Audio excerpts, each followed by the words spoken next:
Domina possibly a little bit, and finally we have an Italian team that does something right here, that holds some potential, that had some good ideas, even though a lot of stuff has not worked out for them. They were able to fix it. The bottom lane was really, really far behind in the first minutes of the game. I felt like they should have been actually far behind, but they weren't so much. And then the Gragas came forwards to help instead of Zac actually ganking that bottom lane, because that was a perfect opportunity to use it to start snowballing in the game. And even before that, I feel like Thresh on as at the moment he hit level 2, he should have engaged. That is an amazing combo that you've got right there with the Death Sentence in play. You've got a ton of damage that you can dish out with the support alone, and then you've got the AD carry to help you out. Janna without items, no possibilities to heal herself up. I'm surprised that FTW completely didn't think about all this stuff. Yeah, definitely. It also surprises me. TES, they really looked bad, not taking any items to the bot lane on that Janna, but still managing to get off a good fight here and to take the game. And also worth mentioning is we just saw 8 kills in all of that game. So it was the game with the least kills all week long. So definitely interesting to see. Just focusing on that structures, is maybe this focus just on objectives, is that maybe the strategy that TS used to win here? Yeah, this is probably the best strategy that the top teams are going for. So, of course, I believe that this is the right one to go for. And I was talking about that game plan. I was talking about the structure inside of the game.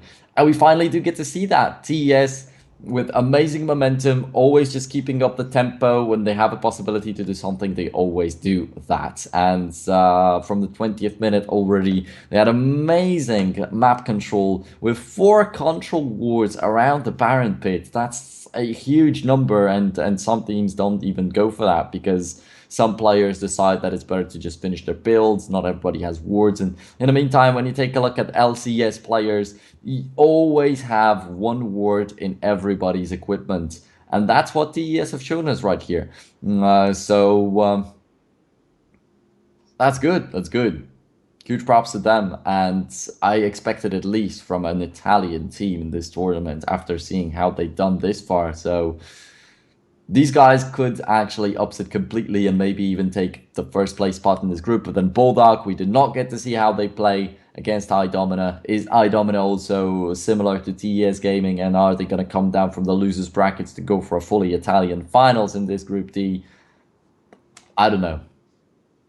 Yeah, and that's gonna be our next game. It's gonna be Bulldog eSports against TES Gaming, and this is gonna lead the way for the whole group because TES so far that was a very convincing performance that they were showing here. On the other hand, Bulldog eSport, as you mentioned, they did not get the chance to have their first match against iDomina, but they start at the winners match, so I think they will be pretty happy with that. But it still remains to be seen what kind of level they play on and what they can bring to the table. Bulldog eSports against TES coming up next. Yeah, and apparently, actually, one of the favorite champions for their jungler is Graves. So I'm surely looking forward to see that. And TES right here, they'd already shown us a pretty good game, pretty solid game with picks that did not convince me so much. After all, FTW had an amazing team comp, and TES were able to adapt to that. They're not going for the meta. They went for the Janna to counter the Zac. Worked out perfectly fine.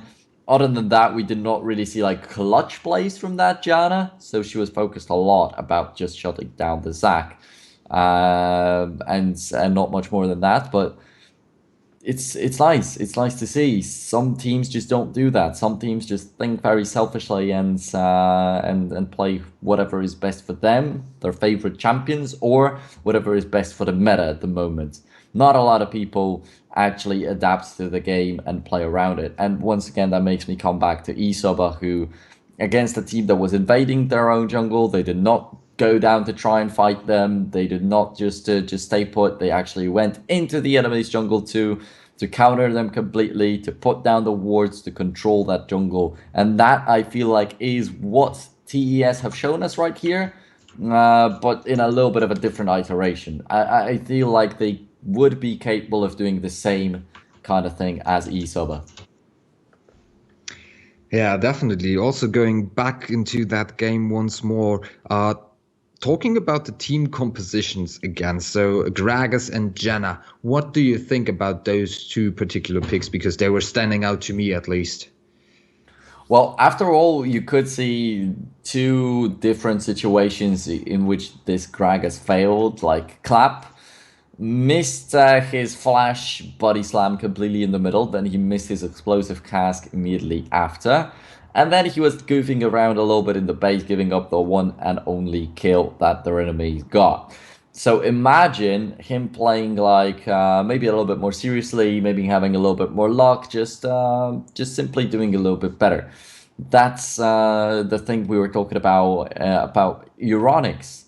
They had no jungler in the first game, and then when he started performing, he started doing just so well.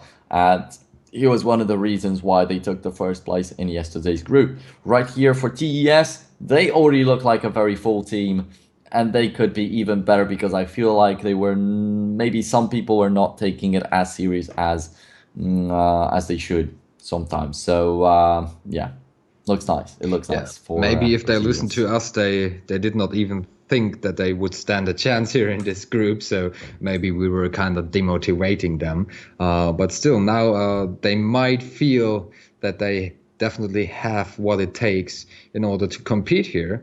So going up into the winners match against Bulldog Esports. On the other hand, we will see FTW at least once more because they're still not eliminated from the tournaments. They still remain in it. They are in the losers match and they will face Idomina if they are ready to go and if they're finally here to play. At least I hope to see that because I'd still like to see a second Italian team in this group. It might add some spice to that and also maybe contradict what we expected earlier that Italian League of Legends is not that strong because TES so far they've been setting up a very, very nice day for themselves. Yeah, there definitely is a huge possibility of Idomina actually proving us completely wrong. But then on the other hand, the other reason why I would love to see Idomina face off against TES is that common knowledge. These guys already know each other. Maybe Idomina would do much better against TES than Bulldog or FTW because they have a lot more info about what TES plays, what they're comfortable with, and about their weak spots. So even if Idomina is going to be a little bit worse than FTW or Bulldog, they could have a better run against TES. That's how I see it. But for now, is going to be the very important match of this group, TES versus Bulldog. That's going to show us if TES actually have the chance to dominate it all completely. And if they do win this matchup, there's a huge chance we will see an Italian team on the LAN finals. This far, we have eSuba and Ecstatis from Czech Republic, and then from Germany there is Euronics, and now we will have somebody from a completely different part of Europe. It's either going to be Portugal or Italy or a European mix that Bulldog Esports is. Yeah, definitely. I'd like to have some of that Southern European flavor at the party going on here in Hamburg than at the LAN finals because it's always nice to have a mixture of cultures attending to such a nice event. So that's still ahead of us. You guys are already placing your bets. And for now, it looks like most people think that Bulldog Esports, even though we haven't seen a game from them now, Bulldog Esports is the favorite for the viewers here. Even though TES, they had their great performance, and that still leads some of you to believe in them. So a total prize pool of 685 betties being placed here. The record yesterday was something about 3,800 betties being placed on one match. If I remember that correctly, but it was close to 4,000 at least. Maybe in the later process of today, we might even see a bigger prize pool, but that all depends on you. But for now, at least, thank you for placing your bets. Thank you for watching the stream. We hope that you enjoy our League of Legends action. Next up, Bulldog Esports against TES Gaming. I hope that both teams are getting ready without any delay and difficulties. Yeah, so Bulldog Esports, they actually got a little bit of fame out there in Call of Duty through their Call of Duty divisions. While the team of League of Legends was formed, they were supposed to play in the UK scene. But right here in the Legend series, they are the only team that's marked with a European flag, so kind of with that undecided nationality, so to speak. And I'm really looking forward to see them perform because that's what works best. I feel like in League of Legends this far. Like Gambit Gaming completely disappeared, the fully Polish Roccat got completely shattered, and all that we see, even the Giants, that was usually a fully Spanish team, is now completely different nationalities all over the place. So what we mostly see in the highest leagues in the LCS is that there are international mixes. So possibly Bulldog Esports were just only looking for the top players in here instead of focusing on just playing on their local scene and achieving, and maybe they're aiming a little bit higher. Maybe they're not aiming at like iDomino or TES or Impact Gaming or Outplayed at their Italian league or something like that. Maybe these guys just want to go into the Challenger series and from there on just plan out how their career will go further.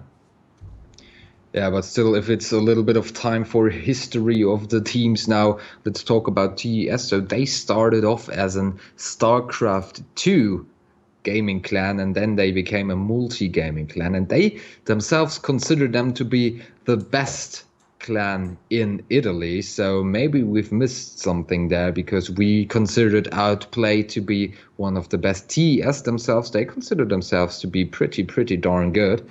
And competing here with Bulldog is definitely going to show us a way of if that's just exaggeration here, if they are just overstating that they are the best team in Italy, or if they could really be, at least in League of Legends here.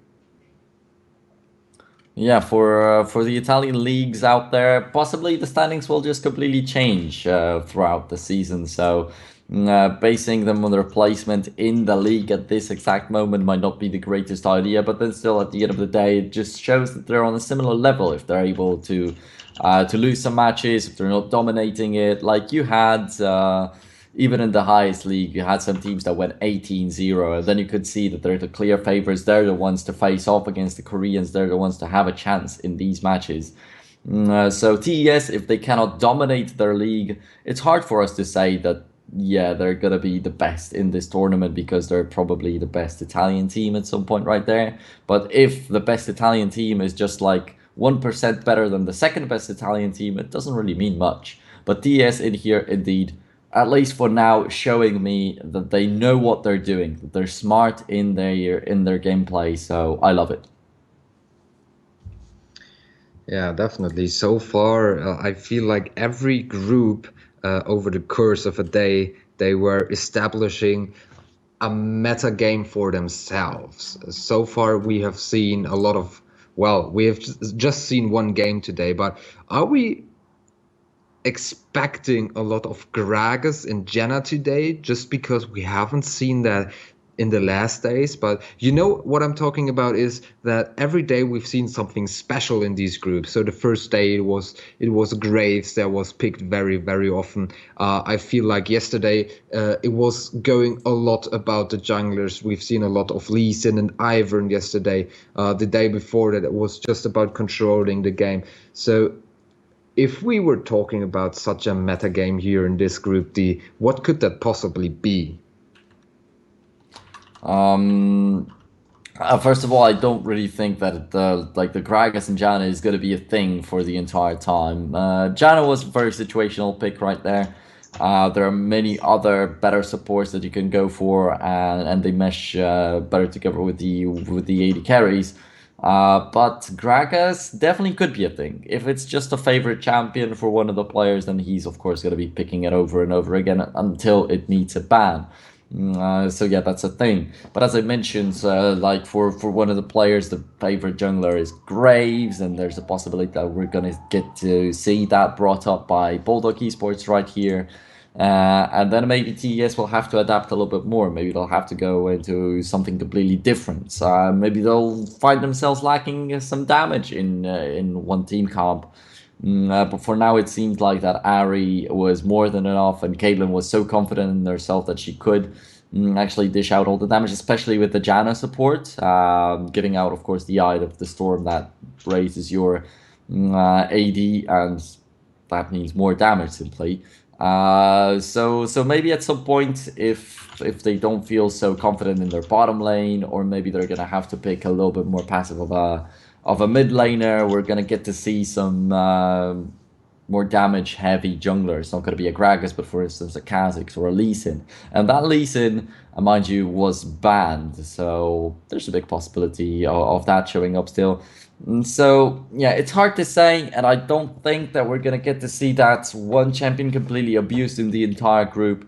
It's rather going to be about the standard meta, because we cannot say that if a Lee Sin is picked all the time, that it's abused of a champion for a group. It's just a champion that everybody picks. So it's nothing extraordinary. Yeah, definitely. So that's another thing we're just waiting for. And yeah, taking another look back at what happened so far. So let's take another look at Group A. We had Panathinaikos, Doran's Alpha, and Outplayed, and especially Elsa Ecstatis. They survived until the end, and they will now see us at the LAN finals. So Panathinaikos, I expected a little bit more from them because they were standing for such a big name. If you're watching soccer, then you know that Panathinaikos, they are a big soccer team over there in Greece. But it was Doran's Alpha really that surprised us, because they were making their way to the group finals, even though they were just a community based out of friends from university. At least originally, that's how it all started. Now they're way more professional, but still a lot of surprises in that Group A. Talking about Group B, we've talked a lot about Isuba, and I think that talk will still continue, because for me, they are the favorite to win that whole thing. Just looking very professional, very relaxed, very good games. We also had another Dutch team. We had Akazulu, Digital Paradox from Poland, and Instinct from Greece. In this group, it was Instinct to really surprise me, because Panathinaikos, once again, they were such a big disappointment. And Instinct, on the other hand, they really stood up here and put on a real good fight against Isuba. And yesterday was the best day really for me so far. It was a crazy group. Euronics falling down in the first match against Gameister. And then that game was repeated in the group finals, as Euronics was then victorious against Gameister. And I still cannot really believe what happened there, because they were absolutely crushed in that first match between those two, and then still able to pull it all off when it counted. Impact Gaming did not really make an impact, and Supernova did not really make an explosion. So nothing was happening there. And today, that's going to be the last group, Group D. So after this, the group stage will already be over again, and we will just be left with 4 teams. And I already hope, even though it's not ended yet, even though it's not over already, I just hope that we will gonna repeat that League of Legends Legend series here, because I already enjoyed it, and I hope that you did it too, and also that Nero did it too. Yeah, I definitely am enjoying the tournament this far. But it's something that I noticed, like the 8 invited teams we had in this tournament were True Esports, which is TES, that are actually quite impressive this far. It's also Outplayed and iDomina, so 3 teams out of Italy invited. This far, we don't know how iDomina will do, but Outplay was definitely a little bit of a disappointed. There's Instinct, who are doing really nice. There's Doran's Alpha, who are doing really nice. But overall, as you can see, I'm not really reading out any victors, because all the invited teams just ended up not winning their groups. Only Euronics Gaming were the ones to take the first place in Group C. So there's one invited team that found some success. and we're lacking two more teams, and that's Echo Zulu and Supernova. But these also were not able to really get far. So right now there's a chance for TES to qualify, but overall I feel like we did not expect the Czech teams to be so strong. Although seeing the name eSub, I already knew that it's gonna be in some trouble. But it could also be a nice little flavor that if TES right now qualify, or iDomina, we're gonna have two invited teams and two qualified teams on the LAN finals. Yeah, definitely. That might be happening. And it's also a little bit surprising that a team like Isuba, that they were not invited to this tournament, but maybe next time. And still, they were able to manage their way through the open qualifiers. And let's get going now. It's Bulldog Esports against TES Gaming, and we see the first ban coming in. It's a Fiora ban. We've seen that quite often lately. A lot of teams seem to be afraid of the powers and advantages that Fiora might just add to the gameplay here. And on the other hand, we see a Graves ban coming in by TES Gaming. A question for you, Nero. Is it going to have an effect that TES Gaming, that they have to play another best of one just after finishing their first match of the day? Or do you think this is going to help them to get in the right flow? I don't think it's gonna be problem at all. After all, it's BO1, so they're not as exhausting. And another thing is that most of the teams that we see right here in the tournament, like eSub, they at some point were taking part in the Challenger Series qualifiers. Euronic Gaming, their main team is just trying to play in the Challenger Series too. But even these teams, even these highly rated teams out there are playing tournaments called the weekly tournaments overall. So cups like that, and in there you're playing many BO1s in a row, then finishing it off possibly with some semi-finals and grand finals in a best of three format. So these guys are definitely very much used to playing like 5-6 hours in a row. But maybe playing a couple of best of threes on the LAN finals, that could be a little bit complicated. Yeah, but that were if it was to happen, that would be two best of threes in a row, but still might have an effect, as Nero is suggesting here. We once again see that Lulu ban coming in from Bulldog Esports here. On the other hand, TES Gaming, they were facing an Ashe in their last game, and now they decide to ban her. So interestingly enough, they're really going for that. Also, Ivern and Graves taken out of the jungle, and a Klett ban. So definitely the Graves ban is something that's aimed at the jungler of Bulldog Esports, and that's something I'm quite happy to see overall, because it's a comfort champion for Bulldog Esports as jungler, and TES are aiming at that. But then Ashe and Kled, they don't really seem like very surprising bans.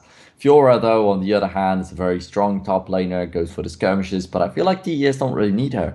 Galio was very nicely executed on their side in the last game.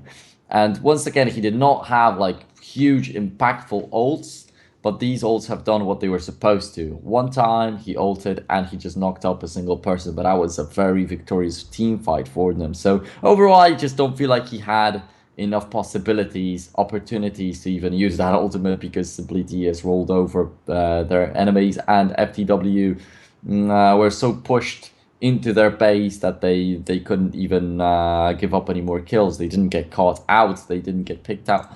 There was no possibilities for the mid laner to assassinate or something like that. So yeah, maybe now in a little bit more evened out of a game, TES will have the chance to show the strength of that Galio in the top lane. But at the same time, we're left with no Lee Sin ban, and Bulldog Esports are going to put their hands on it. Not sure if TES will be happy about that, because they probably would want to have it. We're already seeing a Karma. I'm hoping for some strong AD carry right there, because Caitlyn's already taken away, and she's a like that AD carry that can get very strong, but usually she is a little bit bland. That's what I said yesterday. I'm gonna keep it at that. So if they get a good AD carry, there's a possibility that once again it's gonna be a Gragas in the jungle, something tankier. What would you suggest pairing up with Karma? What would be your go-to AD carry in this situation? Well, Lulu is banned. There's a Karma pick, but I still don't think that it takes away the possibility to pick up a Varus. I very much love the Varus that we got to see yesterday. The chains of corruption were always on point, and there was this one person actually from Supernova who made this Varus work perfectly fine in the first game, but then he got destroyed in the other. So that kind of leaves us with a 1-1 score. Now, I want to see another good Varus to just let everybody know it's a very nice AD carry you could go for.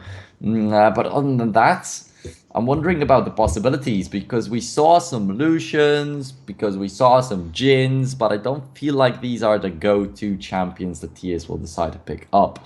There's a possibility to go for a Xayah though. And yeah, if they do decide to opt for Xayah or Varus, I'm definitely gonna be happy with them. Yeah, now TS Gaming to pick up that Zac that they were fighting against in the first game. So it's going to be very, very cool to see how their jungler will perform on a Zac. Also going up against a Renekton once more here on the top lane. So quite surprising because I was also expecting maybe a Gragas here once more in a jungle because it just worked out perfectly and, you know, never change a running system. Because it's still the winner's match, so you still have another shot. Even if you lose that, you're not gonna be eliminated from the tournament in here. So I just suggest that you try something out and maybe try to get a system working here that maybe then helps you in the finals of the group stage. But TES Gaming on the other hand, they take another approach. They just say, okay, we don't want to find that rhythm, we don't want to find that composition we're going to use. We're going to try something out because we want to know Bulldog eSports, how is it to play against them? And this time maybe we're going to try a Zac instead of that Gragas. Yeah, that Zac definitely still fits in. It's pretty similar to Gragas, I would say, because of the champions that are left out there. We've got Elise, we've got a Kha'Zix, so that's something completely different. Zac is still going to provide the tankiness, still going to provide a lot of the CC with his Elastic Slingshot and the Let's Bounce. So that's quite okay. They definitely are still keeping the same theme. And I was wondering about Sivir, but I did not really take her into account, so I didn't bother mentioning her. But right now, having the Karma Sivir, once upon a time, like a little bit of time ago, was an extremely strong combo. And whenever there was a Karma picked by one team, the other always wanted to get rid of Sivir because they knew that that's what they will want to go for. And now the question is, what are they going to pick up for the mid lane to fill it in with? Because Zac, he's got the elastic slingshot. He's still going to be jumping in from afar. Galio, well, I don't really see him having a lot of impact with the movement speed additionally. Though it might actually be a Karma in the middle lane, so it might be a lot of focus around the Sivir. But as I'm mentioning, the Sivir Karma is overall a nice movement speed boost to the entirety of the team. When you have some good engagers, it's really going to work out nicely. But Zac and Galio don't need that. So for me, it doesn't really fit so much. But if there's a Janna additionally, maybe both Karma and Janna will focus to boost Sivir so much that she's going to be the main hero of the team. Yeah, probably. We're just about to find that out. TES Gaming definitely going for a composition that makes me a little bit curious about what's their plan here, what's their strategy to go for. On the other hand, Bulldog eSports going for a little bit, I'd say it's a more of a standard composition. I can really see what they're going for here. Thresh, Caitlyn, that's a classic combination on the bot lane. Lee Sin in the jungle, Renekton and Orianna to fill it up. And it's also going to be interesting to see that Orianna in the mid lane, because so far, also talking about it, we've seen a lot of Syndra domination in that. But ladies and gentlemen, let's get ready, is what I wanted to say. But let's get ready for a little pause, because something might just not be right to start the game. Yeah, but the Karma in the middle lane once again. I feel like I already said a lot of bad things about it when we saw it the most in Group B, if I'm not mistaken. That was. Or maybe a little bit yesterday also, but yeah, most of all it was about taking that the Karma into the middle lane. It was a Karma versus Lucian, if I'm not mistaken. With that Lucian, there was also a little bit of experimenting with Syndra going for the AD carry role. I just didn't really like that necessarily. And on the lineup of TES, I feel like they might lack a little bit of damage out there. Karma isn't such an assassin that we this far mostly see in the middle lane throughout the tournament, and it indeed is needed. If something goes wrong with that Sivir, then they got no damage. They are left with nothing out there. The Zac is not going to deliver the damage. Galio, alright, he always deals a little bit, but I don't think that we've seen a hero Galio this far. Mostly these have been just a very disappointing Galios. So if one were to carry the game, I would be extremely surprised. Nevertheless, even if he does snowball a little bit, he's not going to be so useful alone. So yeah, good luck to TES if they pull off that composition. It's going to be great, and these guys will be even higher in my rankings for this tournament. Yeah. But I feel like they're risking a lot. Yeah, and another thing for their disadvantage is that Thresh, because we were talking about it, about the hooks. If he gets his hook right and the focus on the Sivir, because Bulldog Esports, I'm sure they're gonna see the same things as we do, maybe, but well, they're gonna see more things than we do, but they will definitely think about just hooking that Sivir, and what's then? Well, then we're just standing in there and they're just gonna touch us with their tiny bubbles that's not gonna really hurt anybody from Bulldog Esports here. So that Thresh might turn out to be a very decisive pick for that game. Yeah, overall, a lot of protection showing up around that Sivir in the form of Karma and Janna might be very useful. You've got a Renekton that's going to want to jump in and devour your AD carry because, well, he's the main target. You've got a Lee Sin who's going to want to jump in behind and execute a good Dragon's Rage. You've got an Orianna who can catch you with a Shockwave, and additionally a Renekton and a Lee Sin who can deliver that Shockwave. And then the Thresh that you mentioned. And the Thresh, for me, might be the smallest danger of it all because Sivir's got some Spell Shield, and she can definitely block a lot with that. But also, on the other hand, the Thresh will be pretty useful towards blocking of the Zac. And that's one other thing that we didn't mention yet. So previously it was a Janna picked situationally just to counter the Zac. This time she is in the right once again to provide a lot of protection that the Sivir needs because they realize that it's looking pretty bad for her and the Zac alongside with it. But then they did not have a Thresh ban that was out there in the previous game. And there we go, we're on their way. Bulldog Esports, a European team, going up against TES from Italy. And also a little trap being set up here with Renekton and Lee Sin. But Clap does not fall for that. Oh, Clap, surely looking forward to seeing him perform this game. Hopefully he'll not miss so many elastic slingshots like he did with the barrels in the previous one. Yeah, but still in the end he came out victorious, so definitely still a good job that he did there. And it wouldn't surprise me if Kleb was the one to really stand out here in this game. So a lot of vision, a little bit of interaction out there from Bulldog Esports, and I feel like they are another team that cares about the controls. So that's something I like to see. This might be a much closer game that we got to see earlier on. TES might actually have a challenge up against them, but we'll see with the first encounters out there. Of course, Zac once again pinged. Bulldog just keeping track of him, making sure that they know exactly where he'll go, exactly what the route will be, and who might be in danger of getting early ganked. But talking about the early ganks, I don't remember. Maybe here we had one. But usually the Lee Sins were pretty passive this far, and Lee Sin has a lot of strength if it comes to these early ganks.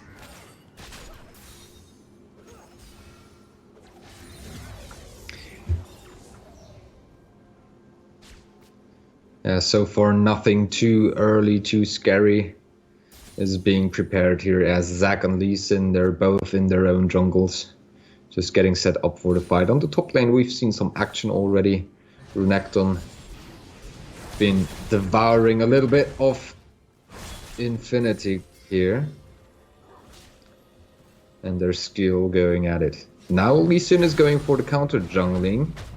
He's pretty close up to Zac, so those two junglers might meet for the first time today. There's still the passive, remember.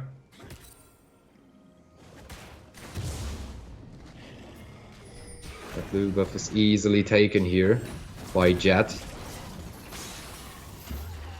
And Clap still waiting for the engage, but Cactua is there in for the fight, and Jet now has to get out safely there. But he is saved by his support. In the meanwhile, we see the fight going on now in the mid lane, but Moon retreating for now. So Lee Sin doing what he does best, just disturbing in the opponent's jungle. So, pretty interesting to see that we did not get a first blood in this entire situation. I feel like Lee Sin could have been a little bit more consistent on that attack. Then he was saved by another person around the wall right there, because without the safeguard, he probably would have died, very much surprised by Clap still jumping in. And there were a lot of blobs for Clap, so he could have also healed up and continued the fight if he wanted to. And then also, Suzume walked in, and he could have finished off Jet, but he also was not too decided because he could have died to Mood, who was also following up on him. And then at the end of the day, ended up losing his teleport because of that, because he lost a lot of HP, had to fall back and recall to the base. Now that was pretty close to getting the kill on Moon, but has to burn his flash as Jet comes into the game once again. So 2 summoner spells down in the middle lane, excuse me, for TES, and Bulldog are doing perfectly fine in these terms. There's a ghost and there's a flash available for Oriana. Now she decides to recall and got in a little bit of danger, but earned a lot of an advantage out there in the middle lane. And I feel like we might be seeing some more action soon with the use of that Lee Sin. He's already shown up in the middle kind of part of the jungle where he was warding and getting info on towards the Zac with the first aggression they had in this game overall. Then he showed up on a blue buff of Zac's and went for a little bit of a fight right there, escaping with his life. Now a successful gank in the middle lane. I can feel the action that's going on right here. I can feel that he's active, and I'd like to see him gank a little bit more, because right now there's a huge tension around the middle lane and they should use it. Yeah, definitely. So far, Jet is the one to provide us with the action that is needed. And we also see a Gaio missing on the top lane. So Renekton, the one to ask himself, okay, where is my opponent? But Gaio was just retreating back. And Clap now placing a ward here for some vision in the opponent's jungle. And making his way into the river. Looking for an entrance, maybe the mid lane, maybe the bot lane. He's still trying to find out where to go. For now, just looking for that red buff, but not finding anything. And Lee Sin is also close to the mid lane. So there might be a little clash coming up. Yeah, that Lee Sin, surely one man that issues a lot of pressure on the Italian team this far. Overall, though, I can see Bulldog just reacting to what is happening on the map. When Jet went into the Zac jungle just to counter a little bit, he had his support already following up on him, so he could safeguard to somebody. He could just find some safety out there. Once again, he goes in. This time, there is no follow-up from the bottom lane. The middle laner also stopped midway, and he just went back to his own place on Earth. Now, there's a dark passage. Horizons, after all, did not sacrifice his jungler, so he's still out there, but well, all that I said just a second ago was denied by their own team. So I was talking about how it could have been pretty close, with Jet always doing whatever he wants and always getting out of there with the team following up, but this time there was no big follow-up. And this time Clap is waiting for his bot lane to come to his help. because he's setting up some kind of a trap for Jet. At least that's what it looks like for now, but he is retreating and giving up his jungle creep to Jet. So far, Fax, even without his support, because the support is supporting Jet a little bit more than his own AD carry, but he's doing pretty fine on keeping the bot lane in check so far. So definitely also some compliments going out here for Fax, playing it safely. Overall, that's really nice. And additionally, you've got 10 CS in favor of Bulldog down there in the bottom lane. We were talking about how Sivir has to be that main aspect of true esports scene. Right now, that Sivir is pretty bland. I don't know. She's not doing anything. They have to only help their jungler right next to them. When Jet gets a little bit aggressive and they're wasting a little bit of time on that, they feel a little bit overwhelmed by that. Thresh was even 2 levels behind the Sivir at some point. And yeah, it just seems like Bulldog are completely dominating that bot lane and the jungle, except the CS, because Clap is indeed ahead in CS, so he's a little bit ahead in gold. And it was a very similar situation with the Renekton having a little bit more CS than the Galio in the top lane in the previous matchup. But this time it seems a little bit more serious, and it all stacks up, it all piles up. Even without the first blood this far, you can see that the difference in gold is already 800. Yeah, being just 9 minutes into the game, that's definitely an amount to watch out for. Moon and Susumi so far, they're still waiting for that one engage. They're still just exchanging punches here. Now it's Jet and Clap once more fighting, but Susumi is there for the help. And that flash didn't really get out. Jet was still in danger there, but Moon there for the rescue. And now Fax once more here. For now, no blood drawn yet, and I'm looking forward to seeing some potential to get these kills going. For now, I can clearly see there is an Infernal Drake, so there's a possibility to get that, and a lot of wards around the middle lane, but they seem so random out there. They're not really carefully placed, they're not really covering any space with this vision, but it's just random wards around there for Lee Sin to get the jumps, for Oriana when she was chasing Karma around a little bit earlier. But there we go, finally. Lee Sin forces out something with that aggression of his, with that constant aggression of his. Fax was left alone in the bottom lane for a little bit of time, but he managed to survive and not lose any health. Now Raisins is trying to slow down the enemy team a tiny bit, but all he does is just gives them the info. Great play to stop the jumping in Zac, and the elastic sliction completely does not work, but red team somehow steals away the dragon. It is Counter who gets it. The Infernal Drake belongs to them. The teleport saves Zac, and there is not even going to be a first blood out there, and Bulldog are not going to get their Drake that they tried so hard to battle for. Amazing, and TES just like this might be back in the game. Yeah, an amazing play here by TES, and also a good teleport coming in, because it's just disrupting this fight and not enabling an engage here for Bulldog eSports. So they gain nothing out of that, and the dragon falls for TES. Very, very well done indeed. But still no first blood drawn in the 11th minute. Actually, it's the 12th already. And Fox retreating for now here on the top lane. Yeah, and just like the previous game was not too bloody with the 7-1 at the end of the game, or 8-1, something along these lines. This one is going to be even calmer, and it just shows you that the game is on a little bit of a higher level than all the others that we've seen this far.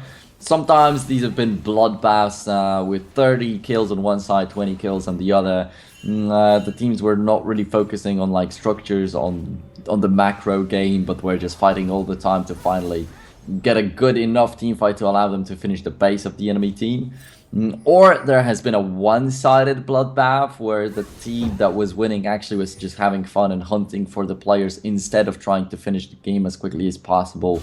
So they wanted to goof around a little bit. But right here, we've got a serious game between two really nicely doing teams. We've got TES and Bulldog eSports on the other side. And both these teams have a good idea for the matchup. And what a nice hook from Raidens right now. Counter thought that its hook was aimed at him. He picked up the spell shield instantly, but Cactuo is caught. And just look at the amount of HP he's lost. That shows you a good maybe thresh. maybe at the end of the day, that's going to be the specialty of this Group D, that they go for less kills, but focusing more on those objectives, as we've seen already here by the focus being set on the Dragon. But now another skirmish between Jet and Klep, but Klep is not gonna be victorious this time, and he's not gonna get out of that. So the first blood is finally being drawn, and it's in favor of Bulldog eSports, but they're chased now. So watch out, because Karma is here to help out, and Thresh already getting low under this tower.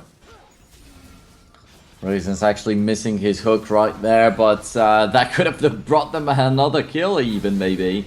So it's nice. TES were trying to catch up with them, trying to even out with the kills, but they were not able to do that, and they were in danger of still losing another person on their side. But yeah, the first blood has landed on the side of Bulldog, but as you said, they all are low, so they cannot really battle up against TES, who are taking the first turret of the game, and that, in my opinion, is a little bit more valuable.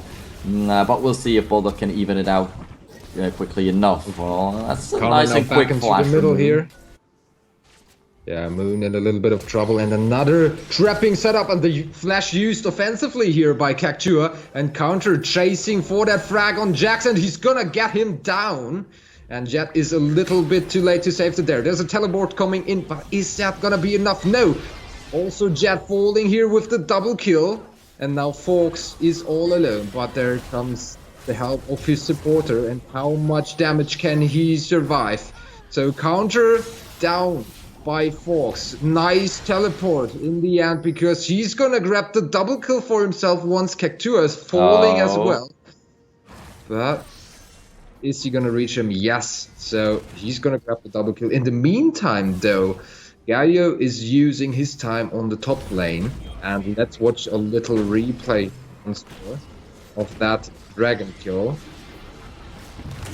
Yeah, so that's a very big slow motion right here, but let's see how Sivir was able to steal that, because that's pretty interesting. He did not even do anything. Jet! Him jumping into the dragon to try and secure that, he missed the smite, and the auto attack that Sivir was thrown at him with the ricochet actually killed the dragon. So that was quite funny, and he must be mad at himself for that. Yeah, definitely. If he's gonna see that in the replay as well, just what we saw, then he's gonna be mad, because that should just not have happened. Sivir, on the other hand, maybe in the team speak right now, they were like, okay, how did you manage to get that dragon? And he was like, I don't know, guys, I just did nothing. But for now, we see Jet here on the Rift Herald, and that's not gonna be taken away from him. So at least something secured for his team, and it's going quite well for them. They are ahead in frags, even though that's not what matters the most. But they're doing quite fine, and also rotating now Fax and his support on his way to the top lane. Oh well, so with the Rift Herald not being stolen, that's a little bit of a problem for TES right now. They got their hands on that Drake somehow. Even after the first blood, they got the turret for themselves, and there's not even been a reply since then. Of course, Bulldog eSports were able to get themselves a good team fight going with the double kill on the hands of Renekton. He's going to become a little bit dangerous. Also out farming Galio all this time. He really is going to outscale the enemy top laner. But right now, but now Club coming in. Setting the focus here on Fax, and that's gonna be a dive, and for now they are retreating. They don't really have the guts to chase Fax here under his tower. Probably the right decision. In the meanwhile, it is Jet who's taking another Drake, and we see another kill. So finally Karma dies here in the mid lane, been taken down by Orianna.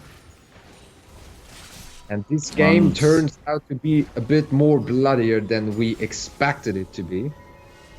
Well, I actually thought that maybe Karma's gonna be the one to dominate that middle lane. I mean, she's been the one to dominate the middle lane this far. She's out farming the Oriana in some pretty bad situations.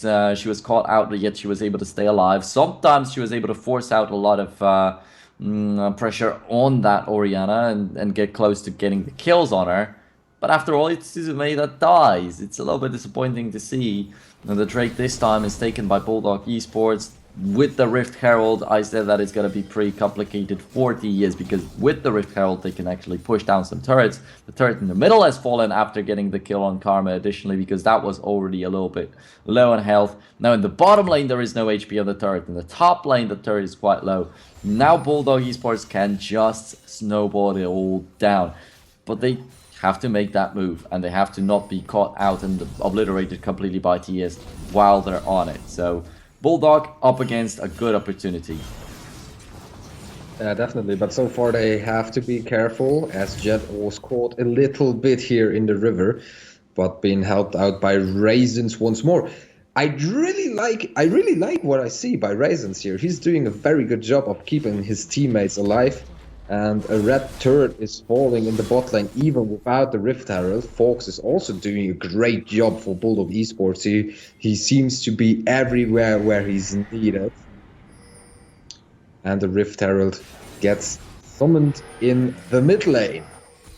And yeah, they've been holding on to it for quite a bit of time, but now it is going to guarantee them an inner turret, or maybe not quite guarantee, but they will have it down to pretty low HP.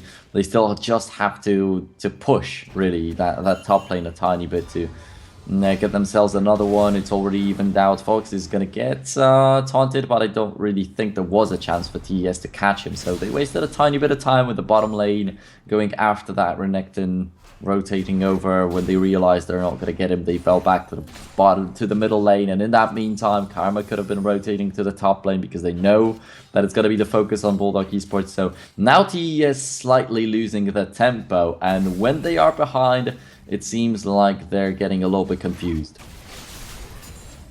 And did you see that Suzume is so lucky to go through those traps undetected?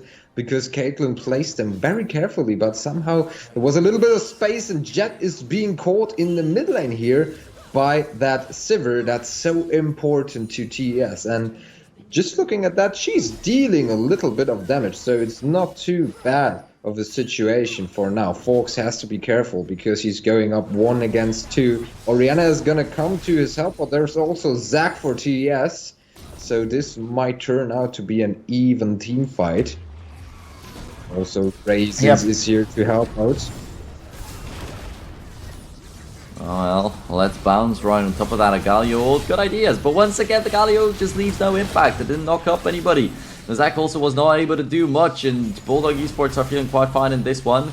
They still have some of their ults available, but they do not have Jet in the vicinity. He'll be joining them in a little bit of time. But with the kill on Clap, they might continue the chase. Fox now pretty low in health, but chasing him down. The Galio jumps straight into the damage. Now the hook is gonna connect, and that's another kill. Counter, the man that was supposed to be the most important guy, the damage dealer of TES, he's down. And when he's down, as we mentioned in the picks and bans already, there's nothing TES can do. And that is 4 men down after a team fight. Only a support left who's not going to be able to do anything about that Baron being taken. And it means that we might be seeing Bulldog eSports take the Baron at 21 minutes mark. But they are quite squishy right here. They will have some shields from the Thresh, from the Oriana, but with Renekton on very low HP, might still be a tough call. But they do have it at the end of the day. So here we are.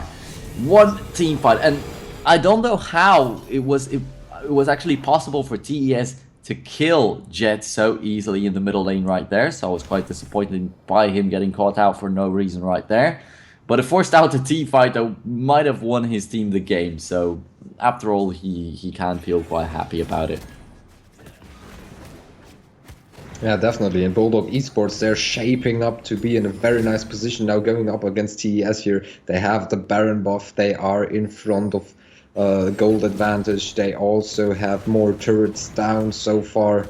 So it's shaping up to be a very nice game for them here. even though they did not get the chance to play their first match against iDomina, but they're really doing a great job so far. So Fox returning back to the top lane where it all started for him today. In the meanwhile, we see a lot of people gathering up in the mid lane, and maybe another fight is coming up for us, but not for now, as TS, they have to play the defensive part at least for a little bit of time. Now making his way to the bot lane. Just keep those lanes pushed. Everything is gonna work out fine. Yeah, now the dragon is going to show up. Once again, you can already see Bulldog just gathering up right next to it. So it is going to be the Ocean Drake. The second Ocean Drake, so they have to be really disappointed that they were not able to secure the first one. It was the Infernal was the most important one this far that showed up. But nevertheless, they have the Baron buff. They are dictating the tempo in the game. Just the question is, will they be able to find some more turrets with this Baron? Because if they do not get their hands on the inhibitor turrets, if they don't break down the inners with this Baron, I feel like it's going to be a little bit wasted. But there's one going down in the middle with the Rift Herald already just taking out half of its HP. As I said, they're going to be quite happy already with what it's done. And now the bot at top. That's going to be the important call, the important place to attack. And Folks definitely has a huge advantage over the Galio in the top lane. So he doesn't have to worry about anything. And maybe we're going to get to see a team fight down here in the bottom lane. There's a good death sentence. The box also delivering the damage. The rampage is there for Orianna. It might have just been the support to have died. But Jet will grab the Dark Passage and not run away, actually. Ricochet, once again, it seems to just be haunting him over and over again. Some more auto attacks. The shields, though, are able to save the Karma. Does not matter though, as the turret is taken down. Another kill for the Orianna right now, sitting on 503. And when you've got an Orianna fed like that, even though she was not winning in CS inside of the lane, right now she's going to become a monster. The ultimates are also quite nice. And of course, you're going to get good setups for the ultimates with your Thresh hitting these amazing hooks. And I feel like everything you were saying in the picking and banning phase becomes true now, because that Sivir is just not enough to deal enough damage in order to kill Bulldog eSports here. On the other hand, they have that fat Orianna now. They have that Renekton that is able to chase down singular champions here. So it's really lining up, and maybe from the starting point on, Bulldog eSports was favored here in the composition. Watching that fight once more, a very nice hook here by Thresh being engaged, and Moon the one to grab the first kill in that fight. Also, that's something I was a bit wondering about. Jet a bit too overeager at that, but in the end they were able to also secure the kill with that Karma. Well, so Moon definitely racking up the kills, but a lot of the job has been done by Raisins. The 2 death sentences that he sent out right there is just real nice. But then he had one that disappointed me a little bit earlier in the game. So there's still a possibility that he's going to have a little bit worse of a team fight, and that could give TS an opening. But this far it's not happening, so everything's fine. And after all, I was talking about how the main damage dealer is counter. He's always going to have to do the most, and he's getting cut off a little bit by the Bulldog eSports team. But he's still got 4 kills, other than the 2 deaths. So, yeah, he's doing something. He's working towards being that main carry of the team. But it's made so much harder when Bulldogs are just dominating the map, excuse me. And now the top turret is all that is left if we're talking about the inners. Just look at Folks over TES's Infinity Clan in the top lane. 180 compared to 280. That's one of the biggest differences we've seen this far. The biggest one, though, was a Rumble versus Shen. It was Digital Paradox completely not being able to maintain the top laner. Gilotino was overall doing really bad in the entirety of the group. Definitely, and maybe the problem in here for the Gaio is that he always has to help out in those team fights, because otherwise his team would just be crushed in the matter of seconds. But yeah, being 100 CS behind, that's definitely not what you want for your top laner. And once more we see a little team fight coming up here in the middle lane, and This Sky Ooh. ult was actually a pretty nice one finally, but is that gonna be enough to help? So, and if we take a look, it's enough to really decide.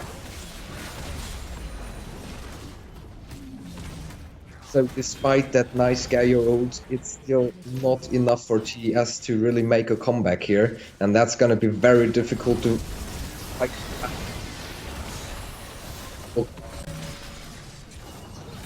Yeah, so here we go, another great hook from Raisins, and they're gonna catch out Counter, even though he was able to get a double kill. Even the turrets, they're racking up the kills. That's a triple already, maybe even an quadra, an ace, who knows if Penta for that ever was possible. But yeah, even the boosted turret was not able to get the kill on Raisins. Just one more shot would definitely have been enough. But there's the far side orb. Suzume though gets caught out by Moon, and I was talking about how dangerous that Oriana is going to be.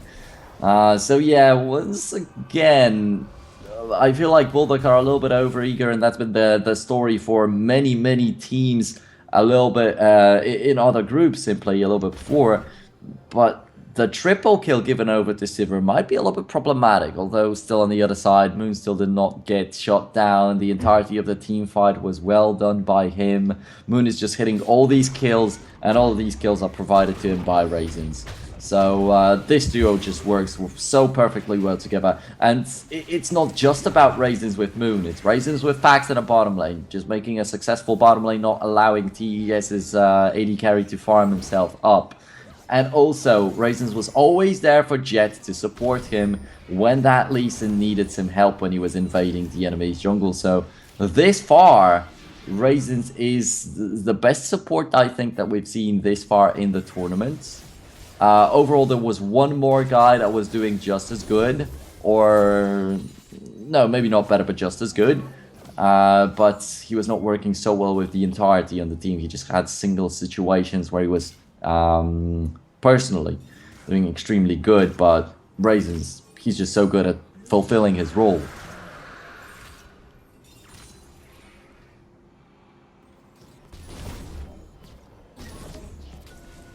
So another Drake, 3 Ocean Drakes, that's just so unlucky right there for Bulldog eSports, but yeah, another Baron has spawned. They do have the control in terms of vision. Raisins is just looking for some new opportunities. He's got the death centers prepared, and Zac is walking around there, so there's a possibility that he'll be killed at some point. But for now, that's just the quiet before the storm hits, I guess. And Jet has to be careful to not allow the enemies to get in the vicinity. If they steal the Baron, that's the last desperation call TES can get.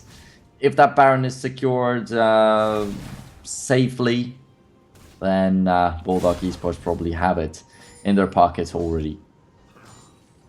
Yeah, probably that's just not gonna be enough from TES here, what they can offer to really make this contest a viable one again. And they're lining up, they're bound to that Baron area now, but retreating. But they just can't get out of there because they have to be afraid of Bulldog eSports really taking that Baron once more. And if they would take him down, that would be very much helping them out in pushing TS further into their own bases. Raisins now missing a hook, so no engage for now. And Clap jumping into that Baron pit, but not really dealing that much of a damage, and this Baron will definitely fall for Bulldog eSports here. In the meanwhile, we see a little standoff between Fox and Infinity. No, but I have to say that's still the boomerang blade that was tossed out by Counter right there might have been close to stealing the Baron. So still, they did not make sure to be perfectly safe. But for now, as it worked out, it's probably going to be the end of the game shortly enough for them to be happy about it. But next time, they have to pay attention to that.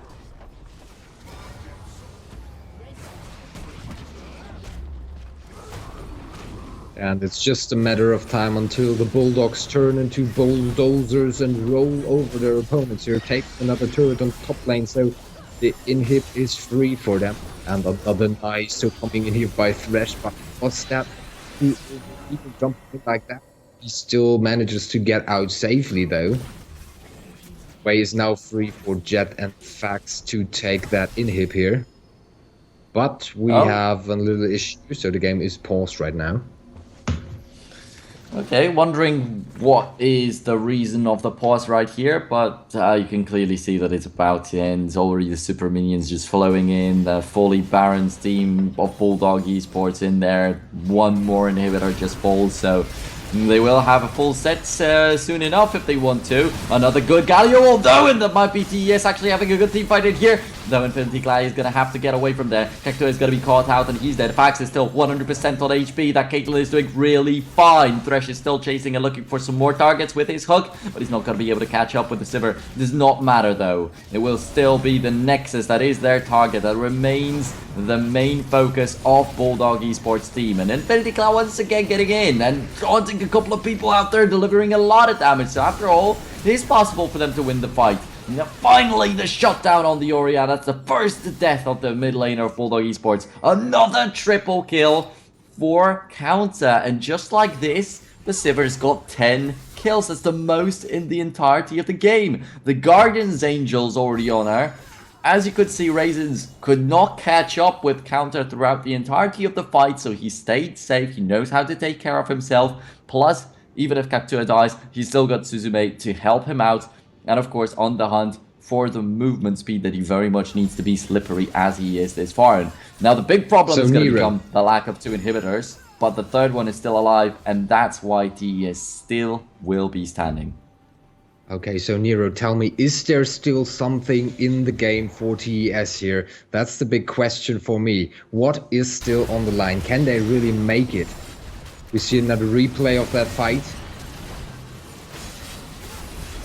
Oh man, and still just amazing hooks from Raisins, but just look at Counter, how he's avoiding everybody, doing as much as he can, drawing out the focus from the rest of the team, who was later on able to finish up a couple more people. And the Guardian's Angel actually coming back up mid-fight right here, so it would have been so unlucky if Counter was caught by a hook earlier out here, and we're tracking down that AD carry because he's definitely the most important one. And additionally, outside of that triple kill, it was a shutdown on the Orianna, so it's even more gold than it normally would be. So, answering your question, everything is still on the line for TES right here. They can still win the game very easily, in my opinion. With Sivir getting that shutdown, with her doing so well, the Guardian Angel's back, she's got all the people available to cover for her. I feel like they can still win it. With 3 inhibitors down, there would have been just way too many super minions, and we would all be about Bulldog just walking into the base and taking it home. But right now, TES have enough firepower to keep the super minions away and try to come up with something. Try to come up with an idea of how to beat Bulldog eSports still. Last time, as I mentioned, even Sivir was still close to stealing that Baron with a boomerang blade. Right now, when she's got 10 kills, the shutdown, another item, it might as well be enough damage. So for now, it all has to be about those inhibitors and just keeping them safe. They don't want the third one to fall, and once those 2 come back to life, they also want to take care of them. But I also feel like it can be that one team fight going well for TES when they start to turn it around and just run into the opponent's base and try to go for a little race here, maybe. Because that Sivir, she really found a way back into the game, and now maybe has the ability to carry TES onwards here. But for now, we see a little engage here in the mid lane. But as always, Raisins is up for the task. Clap has to be careful not to be caught out here. Just barely getting away. Infinity Claw is jumping in, but he's also stunned. He has to be careful, but he's the most tanky one in the team. And also Clap coming into the fight once more. He does not get a kill. So for Sivir, where is she? Is she joining the pack? Well then, that's gonna be a double kill for Caitlyn, and it's not the way it should go, as Counter should be the 180 carry getting the kills, and that double for Fax, and then a double for Fox is gonna be the ending of the game. So not much more that can be done. I thought that maybe there is a possibility to get off another good team fight for TES, though Counter was just left alone right now. Earlier on, he was able to survive and the enemies focused on him, but this time, when he was running away, the enemy team just killed off the rest of his team, so he's not able to do anything 1v5. Or, well, he was still able to pick off Jet, was able to get the kill on the enemy jungler, but that is it. 23 to 14. After all, much bloodier of a game than we expected, as you mentioned, than it seemed like in the early game. But Bulldogs pretty confidently only giving up 2 towers and a single dragon, not really having the huge risk on the Baron.